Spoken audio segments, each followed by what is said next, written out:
Welcome to the Art of Pilates. I'm Louise Taube, principal trainer. I am a studio owner and a Pilates teacher, and I train teachers as well. If you'd like to connect with me, you can visit my website for teachers at taubepilates.com. If you're wanting to check out my studio, it's louisetaubepilates.com. And if there's a topic on the podcast that you'd love to hear about, please let me know. I am so delighted to be joined by Peta Titter, founder and CEO of the Women's Health Education Network, WHEN. Check it out. She's a clinician, a researcher, an educator, and one of Australia's leading voices in women's health.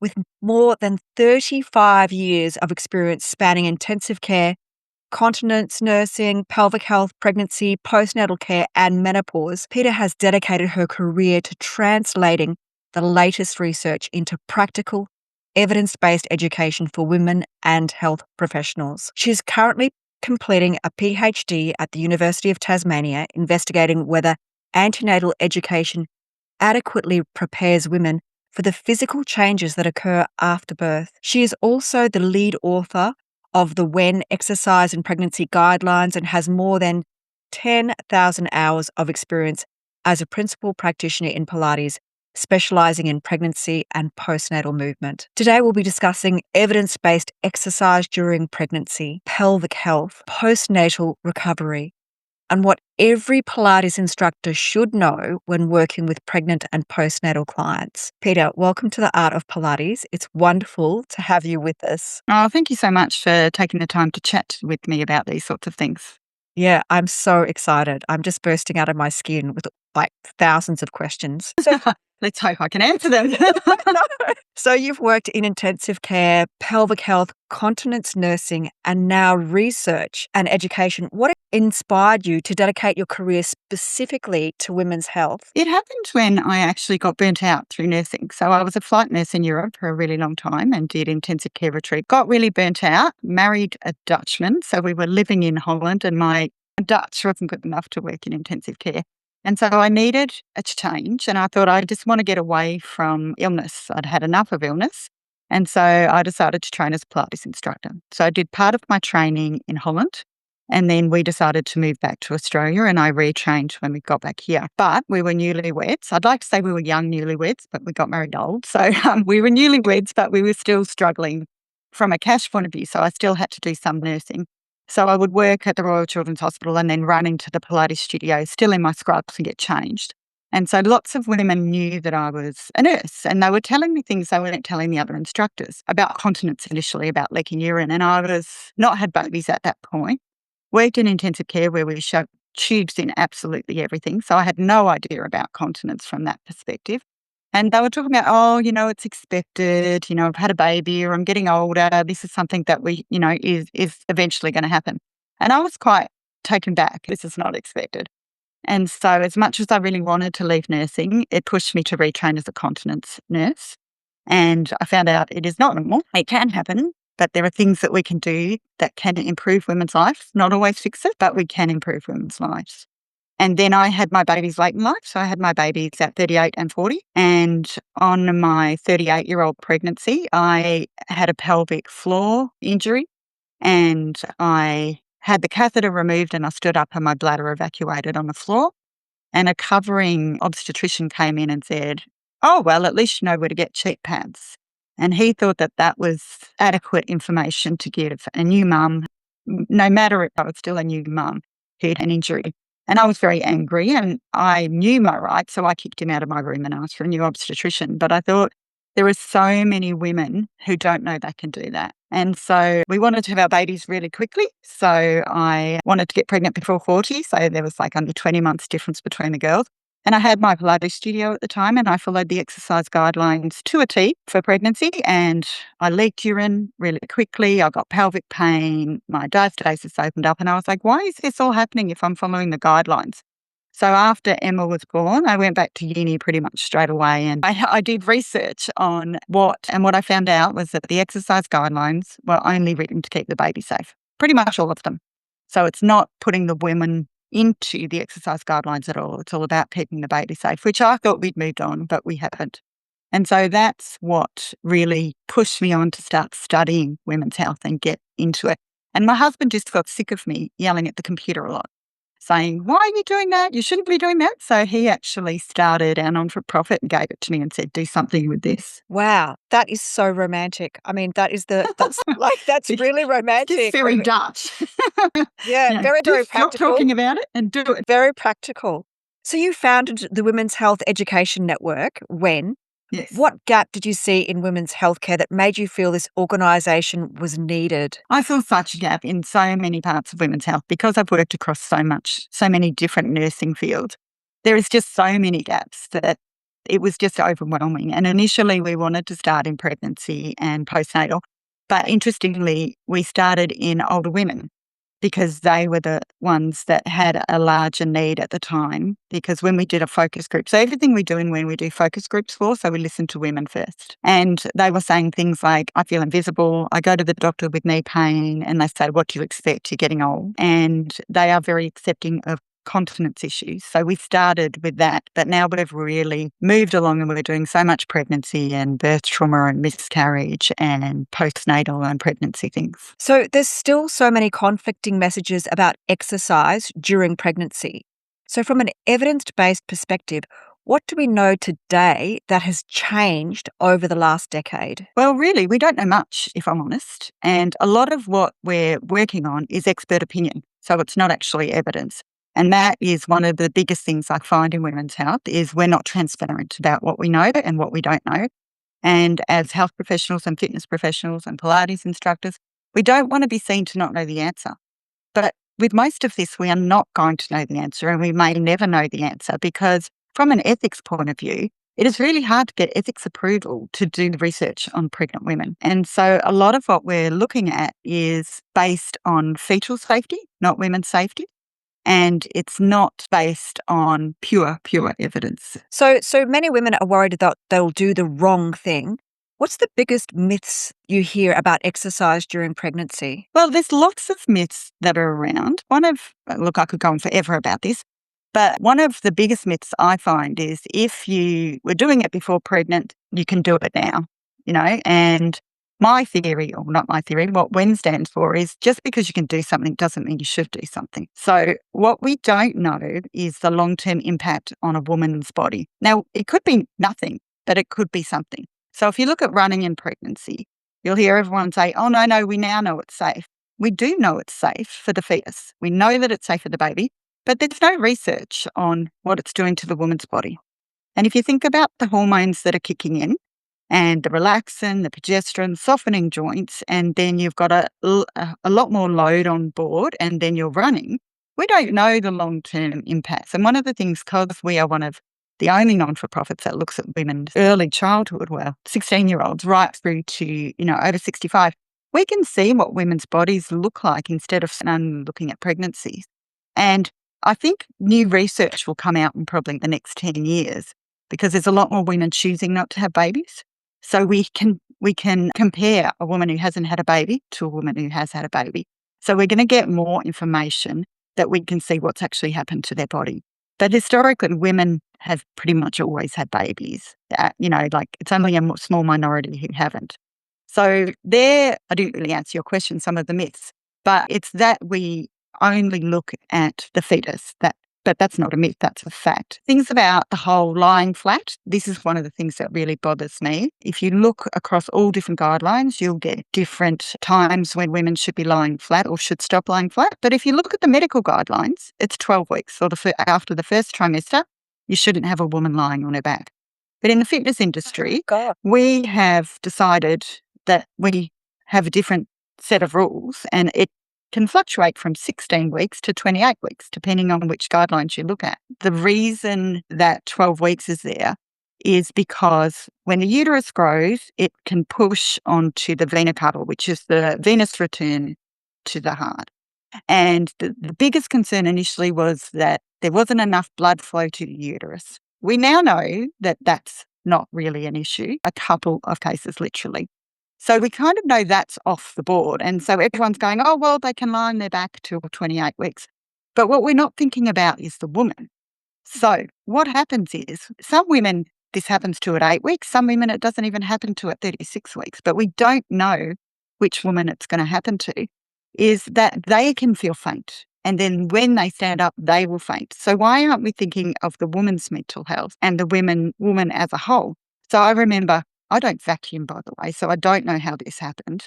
But when I was pregnant, I fell over a vacuum. I don't know where it came, and I felt guilty for my whole pregnancy, even though I know the baby is so solid and safe in your uterus. It's really hard to harm a baby in uterus. But I felt guilty until she was born, because I thought, what have I done? What damage have I done? And so we're putting women at risk by saying, well, it's fine for your baby, but we know you may faint, but that's okay. So why are we not valuing the woman's body and the woman's mental health as much as the baby's?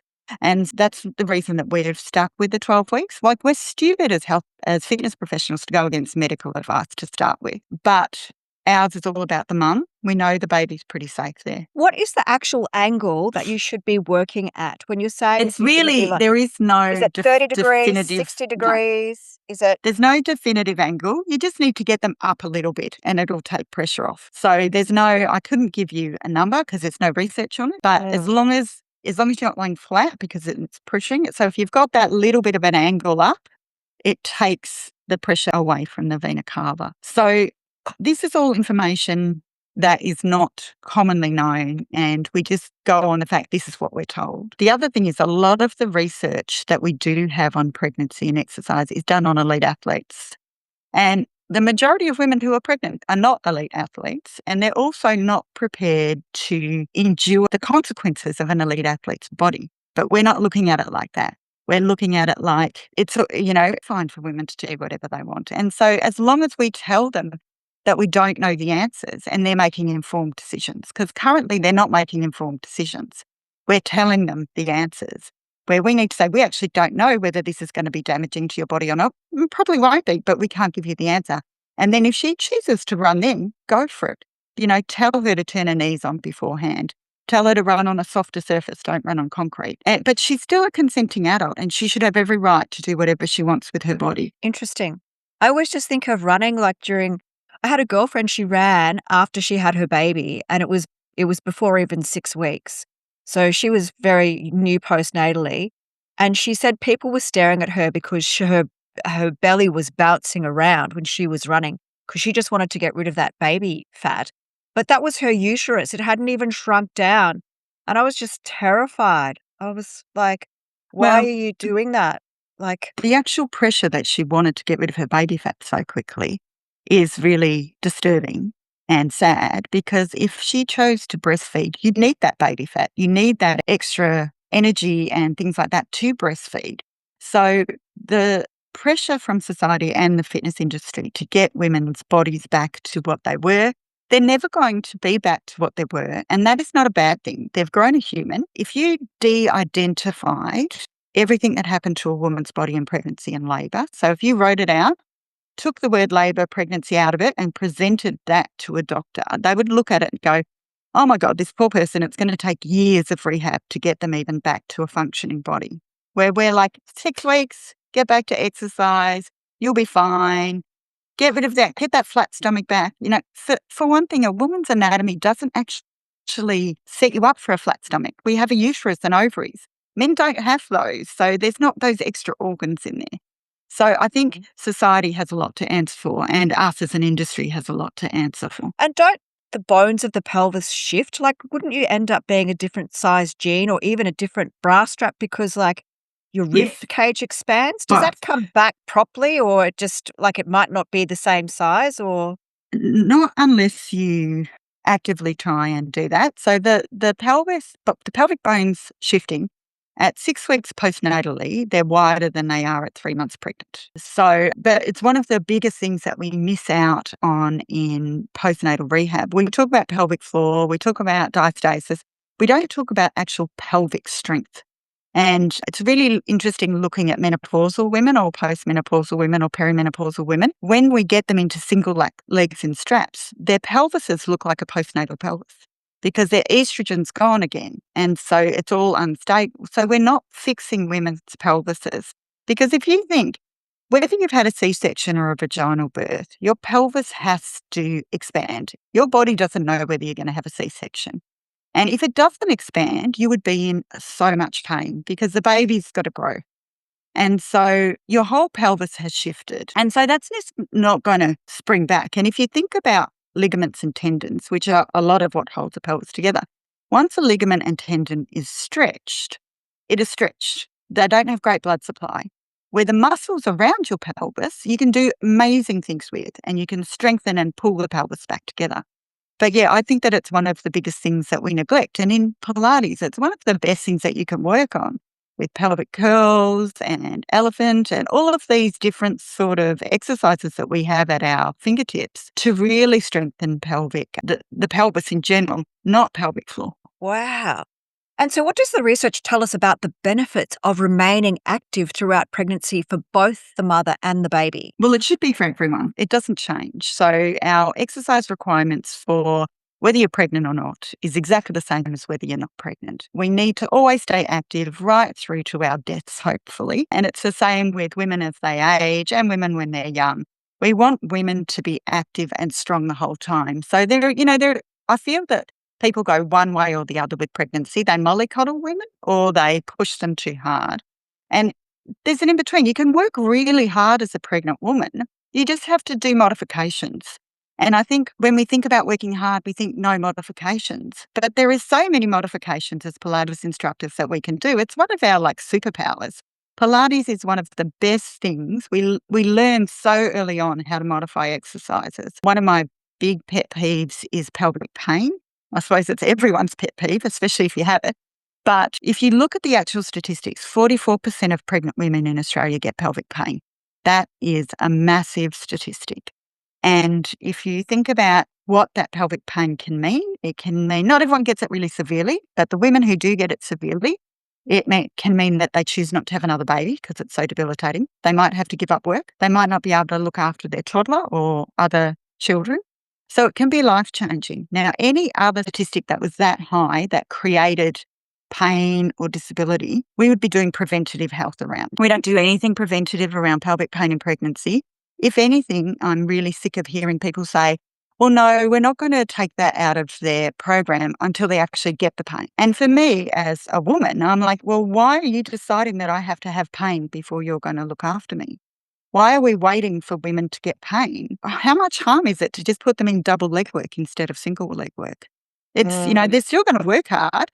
Squats in pregnancy are a woman's worst nightmare, but best friend. But you can, especially if you think about old-fashioned bar stuff, getting them to do squats on anything and, heel raises and tucks and tilts, it's going to strengthen their pelvis as well as working them really hard. But we've got this idea that until they get the pain, even though we know nearly half of pregnant people will get it, we don't act on it. So it's like we're taking agency away from women and making that decision for them that we're happy for them to go into pain without in anything else we would be doing preventative work. It's terrible. It's absolutely terrible. And now a word from our sponsor, Taube Pilates.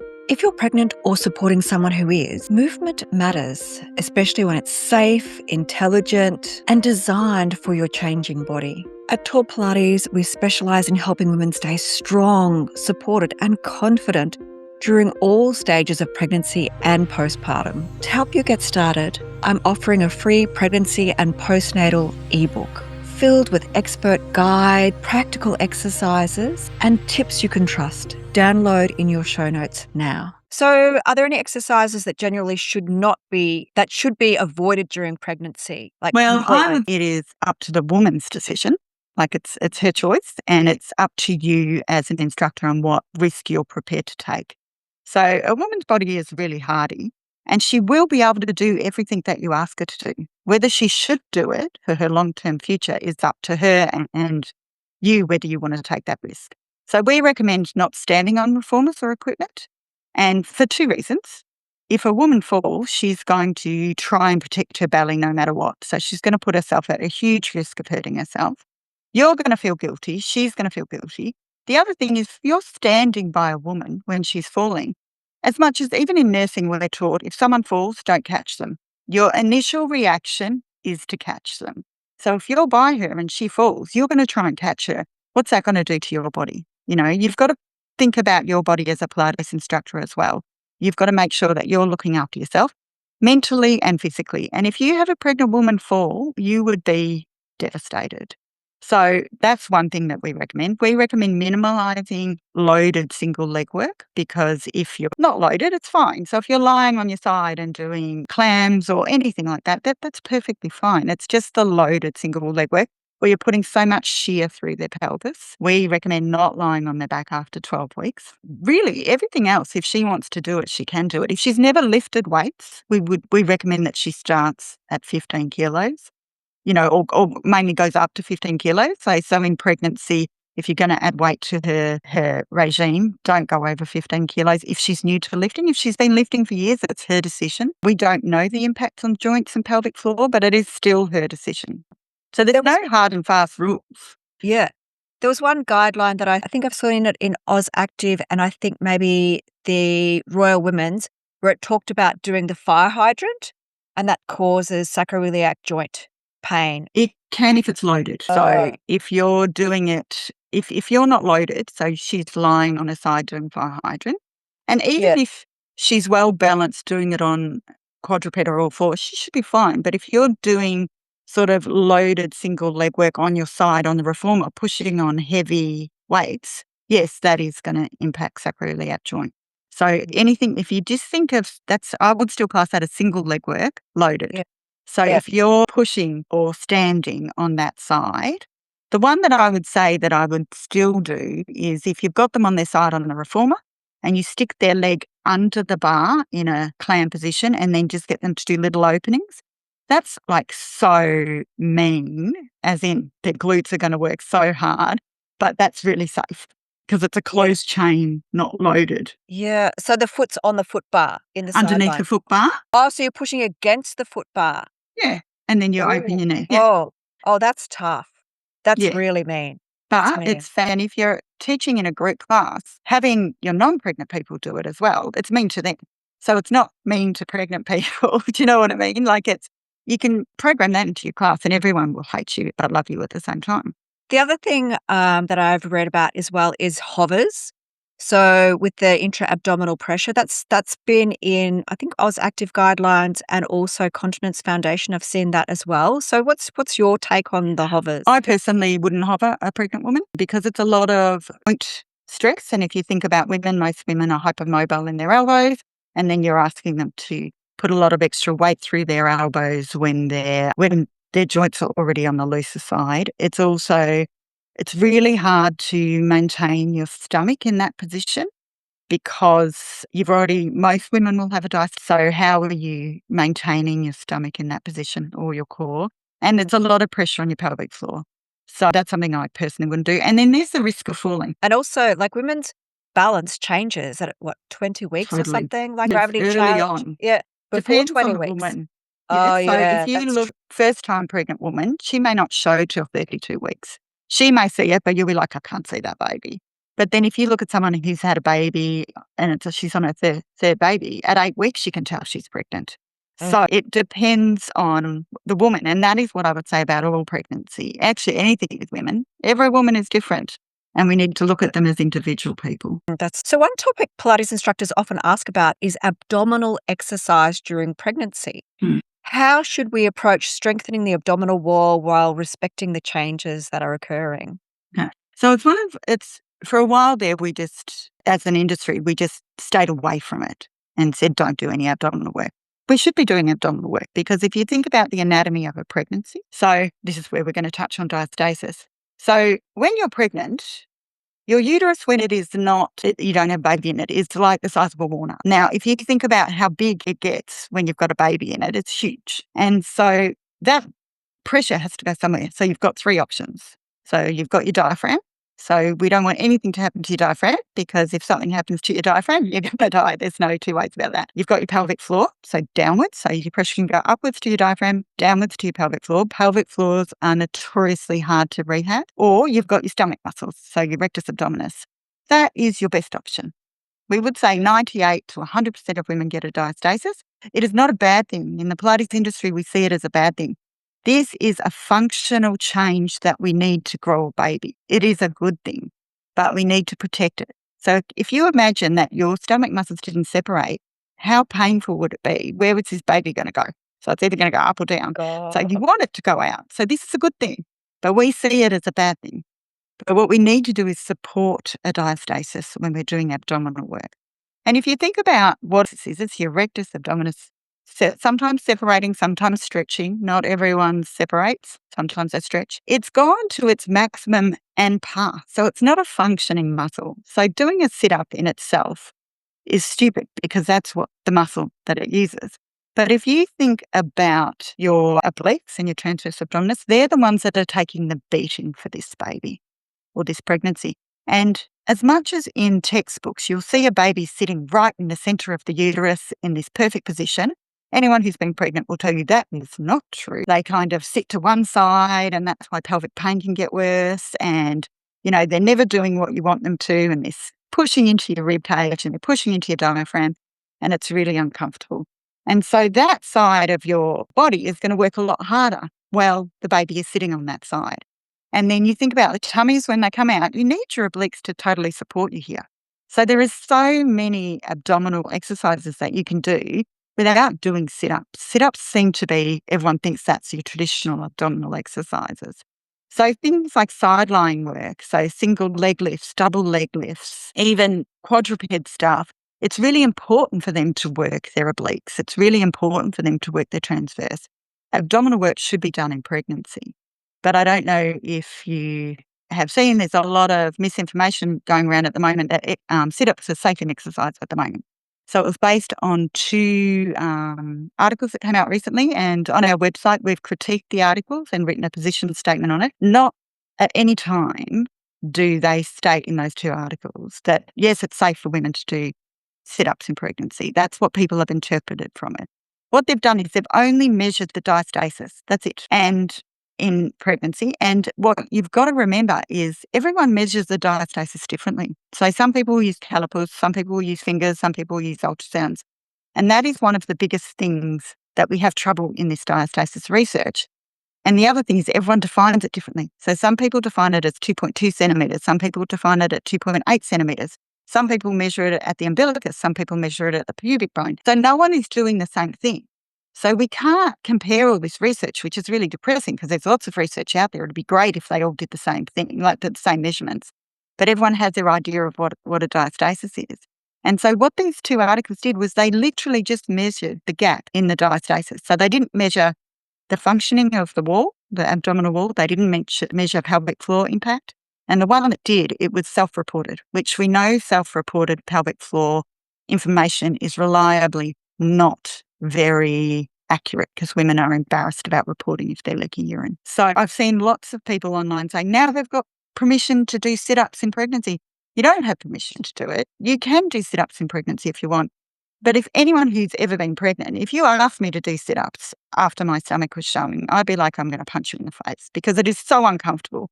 You can barely breathe as it is. You've got things pushing into your rib cage. You've got things pushing down on your pelvic floor. And the further you are in pregnancy, if someone's asking you to do a sit-up, you'd be like, I can't even get out of bed. Yeah, there's not much space there. No, yeah. So I think we've got to start looking at women, not what is safe. Like what is safe for that woman and what does she want to do? Interesting. There's so much around that. There's just so much in there. It's really fascinating. But even when you're teaching a sit-up, you always say, pull your tummy in. Are you going to get a pregnant woman to pull the tummy in while she's all of that intra-abdominal pressure? Like, where is that going to go? I just think of it's, pelvic floor weakening. Like, I just feel like it's going to be more stressful. So, well, it's going to be really uncomfortable. Forget anything else. Like, let's just look at the woman's comfort. It is going to be so uncomfortable. We also only think of women from here to their pelvis. What about all their veins? Like you look at the varicose veins. Varicose veins are really common in pregnancy and they can be debilitating. If you're doing this squashing pressure, what are you doing to their varicose veins? So we've got to stop siloing women's body parts and look at them as a person and as a whole. And, if she wants to do it as well, that's up to her. But we still need to, as professionals, say, I wouldn't recommend it if that's what you feel. So actually my next question, we've sort of answered this, but you were the lead author of the When Exercise and Pregnancy Guidelines. Could you share some of the key recommendations every exercise professional should know? Is there anything that we've left out that you would like? I kind of think we've covered most of it. But what I want to say about those guidelines is it was a combination of 30 professionals who added to it. So it wasn't just one person's opinion. And then it went through a clinical governance committee of 14 people to review it to make sure that the evidence was valid. Now, why they're different is that we are putting the woman on equal footing to the baby. And that is very unusual. And we've had a lot of pushback about that. But from our philosophy, the woman is just as important as the baby. And I would think that it is something that society will catch up with. But historically, the baby has always come first. And so that is, like we've gone through the reason why we don't lie women flat after 12 weeks, that we recommend double leg loaded work, weightlifting. There is no evidence either way with weightlifting, whether it's detrimental or not. We know that in long-term weightlifters, women who aren't pregnant, they leak more during lifting, but they don't leak any more than they leak when they're not lifting. But are they leaking because they're lifting? We don't know. Running is the same. We don't know the answers. And I think transparency is the key here. And if we know that some women need to run for their mental health, and if they want to run, let them run, but just explain we don't know the answer. Oh, it's so hard. So hard. So your honours research examined exercise guidelines and diastasis recti. What have we learned about preventing or managing abdominal separation?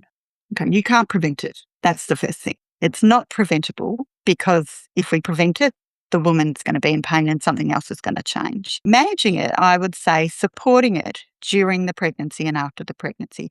So if you're lying a woman on her side, put a soft ball underneath her bump so it's holding the bump up instead of just letting the bump hang down, because if she's already got a separation, the hanging down is going to pull that separation further. When she's asleep in bed, I'd love to say they sleep, but most pregnant women don't sleep. But when she's in bed, get her to support under her stomach, because if she's lying on the side, generally they lie on the left side because it's the recommended way to sleep.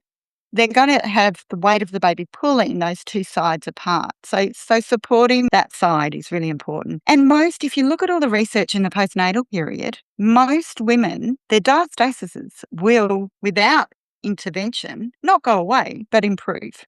So there is not one exercise that is proven to fix the diastasis. So if you're hearing people say, my program will fix the diastasis, we don't know that. There is no research. They're just saying it will resolve naturally. There is no proof that it impacts pelvic floor or back in the research, back pain. Logically, you would think it would. And I'm going with the logical side of it, but at the moment, the research doesn't prove that. But a lot of it is self-reporting. And as I said, self-reporting, what women tell you and what they put up with is a different thing. But you just need to support them and not try and, they're not going to have that strength in the postnatal period straight away to start doing sit-ups. And they probably don't want to. But support them to when they're happy and comfortable to do it. Yeah, it's so interesting because there's so many products and programs claiming to fix a diastasis, and women are so vulnerable during that postnatal period. And so the evidence, so what are you saying about the evidence? What does that support? It just doesn't support any type of exercise at all. It says exercise is great, but it doesn't say Pilates will fix it, this sort of sit-up will fix it, this sort of evidence will fix it. There is no one specific exercise that is going to fix it. And time is helpful. And even when even if you're not breastfeeding, if you're feeding your baby with a bottle or breastfeeding, the whole breathing and looking at your baby while you're doing this is part of your body healing. I think that we put so much pressure on women to get their bodies back. And the fact that we say, how can we fix the diastasis? She's not actually broken. She's just delivered a baby. She's grown a human. That's, something has got to change in her body. Yeah. And that's what's changed. So it's not a broken thing and we don't need to fix it. We need to make sure she doesn't have any impacts from it. But in saying that, if it is detrimental to her mental health, so if she looks at it and hates it, that is just as valid a reason to fix it as if she's having back pain or pelvic pain. What about abdominal binding? Do you know much about the research of abdominal binding? I do. It depends how you bind. It is very, what's the word I'm looking for? Controversial, because if you bind too tight, you're going to put downward pressure. If you don't bind enough, it's not going to work. And also it's very uncomfortable and you're going to get really sweaty and you're already sleep deprived and tired and learning a new role, whether it's a second baby, first baby or third baby, you're managing different things. And why are we putting this sort of extra support? It's a lot of extra pressure on women unless they're feeling that everything's hanging out and they want it. But Tubi grips, pretty much one of the best things you can use. So if you look at anything that's related to women's health, it is made for women with money, and that is including pregnancy. And if you look at the cost of those binders, they are really expensive, really expensive. So a Tubi grip, which is something you can buy from the chemist, is just as good. So, we've got to start thinking most women, especially in this financial status that we're in at the moment, may not be able to afford a special binder. But if they're feeling like everything's hanging out, get them to go to the chemist and buy a Tubi grip. They can wash it. They can just sew the edge so it doesn't fray because they fray and go all through your washing. That's just a tip there. But, it's just something if they feel they need it. And the other thing is if you bind for too long, your body's not going to start working out it needs to support itself. So, so it's like a crutch. Yeah. Yep. Wow, you really have to get the timing right for this sort of stuff. Thank you so much for listening to Art of Pilates.